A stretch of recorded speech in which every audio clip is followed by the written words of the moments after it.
Shalom, selamat malam saudara-saudari yang dikasihi Tuhan. Di penghujung hari ini, marilah kita datang dengan hati yang tenang untuk merenungkan firman Tuhan dan menyerahkan hidup kita kembali ke dalam kendali Roh Kudus. Mari kita berdoa. Bapa di surga, kami bersyukur atas pemeliharaan-Mu sepanjang hari ini. Di keheningan malam ini, kami rindu mendengar suara-Mu melalui firman-Mu. Bukalah hati dan pikiran kami, agar hidup kami dibentuk dan dikendalikan oleh Roh-Mu. Dalam nama Tuhan Yesus Kristus kami berdoa. Amin.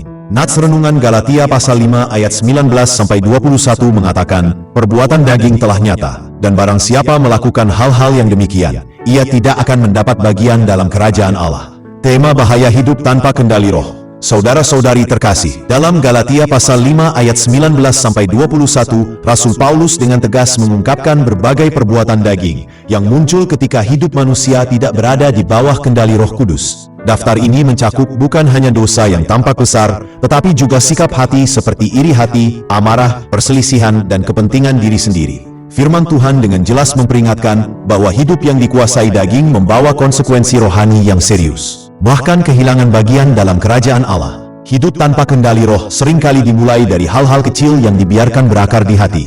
Kepahitan yang tidak diselesaikan, iri hati yang dipelihara, atau amarah yang dibenarkan, perlahan-lahan menguasai hidup dan merusak kesaksian iman. Karena itu, kekudusan bukan sekadar menghindari dosa besar, melainkan kesediaan untuk terus-menerus menyerahkan pikiran, perasaan, dan kehendak kita kepada pimpinan Roh Kudus. Renungan malam ini mengajak kita untuk dengan jujur mengintrospeksi diri. Apakah ada perbuatan daging yang masih mengendalikan hidup kita? Malam ini adalah saat yang tepat untuk bertobat, merendahkan hati, dan memohon agar Roh Kudus kembali memegang kendali penuh atas hidup kita, sehingga kita berjalan sesuai dengan kehendak Tuhan.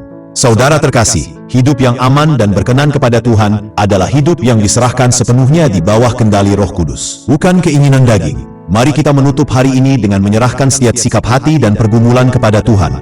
Biarlah Roh Kudus memimpin, menegur, dan memperbarui hidup kita. Intisari iman. Hidup tanpa kendali Roh Kudus membawa kita pada perbuatan daging, tetapi hidup yang dipimpin Roh menuntun kita kepada kekudusan dan perkenanan Allah. Mari kita berdoa. Tuhan Yesus Kristus, terang sejati, terangilah hati dan jalan hidup kami. Singkapkan setiap kegelapan batin, dan hancurkan belenggu perbuatan daging. Pimpin langkah kami oleh Roh-Mu, agar hidup kami berkenan kepadamu. Kami berserah dalam kasih setia-Mu. Amin. Akhir kata, di malam yang hening ini, ingatlah firman Tuhan. Hiduplah oleh roh, maka kamu tidak akan menuruti keinginan daging. Galatia 5 ayat 16. Selamat beristirahat dalam damai sejahtera Tuhan. Shalom.